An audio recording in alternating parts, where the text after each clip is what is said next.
అందరికీ నమస్కారం. Welcome back to my channel. ఈరోజు వీడియోలో దేవీ నవరాత్రుల్లో అమ్మవారు మనకు ఏ అలంకరణలో దర్శనమిస్తారు, అలాగే ఈరోజు తిథి వార నక్షత్రం ఏంటి, ఏ చీర రంగులో మనకు అమ్మవారు దర్శనమిస్తారు, ఈరోజు అమ్మవారికి నివేదించవలసిన నైవేద్యాలు ఏంటి, నిషిద్ధమైన పదార్థాలు, ఎటువంటి దానాలు చేయాలి, ఈ అమ్మవారిని పూజించడం వల్ల మనకు కలిగే ఫలితాలు ఏంటి అనేది ఈ వీడియోలో మీతో షేర్ చేసుకోబోతున్నాను.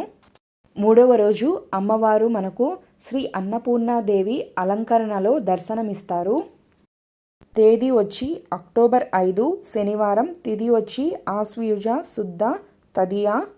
తదియ గడియలు ప్రారంభం మరియు ముగింపు సమయాలను చూద్దాము. ఎప్పుడు ప్రారంభమవుతాయి అంటే అక్టోబర్ 4 శుక్రవారం రాత్రి 2:49తో ప్రారంభమవుతాయి. ఎప్పుడు ముగుస్తుంది అంటే అక్టోబర్ 5 శనివారం తెల్లవారుజామున 4:38తో ముగుస్తుంది. ఈరోజు నక్షత్రం వచ్చేసి స్వాతి నక్షత్రం. సాయంత్రం 7:55 వరకు ఉంటుంది. తదుపరి విశాఖ నక్షత్రం.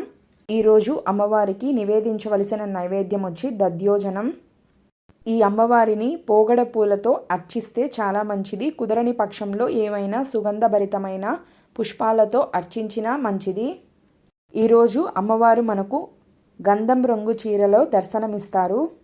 ఈరోజు తరిగిన పదార్థాలను నిషేధిస్తే చాలా మంచిది. ఈరోజు చేయవలసిన దానం వచ్చేసి అన్నదానం.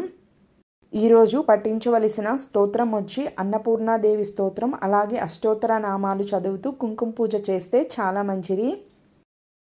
ఈ అమ్మవారిని పూజించడం వల్ల మనకు కలిగే ఫలితం ఏంటి అంటే ధనధాన్యములకు లోటు ఉండదు.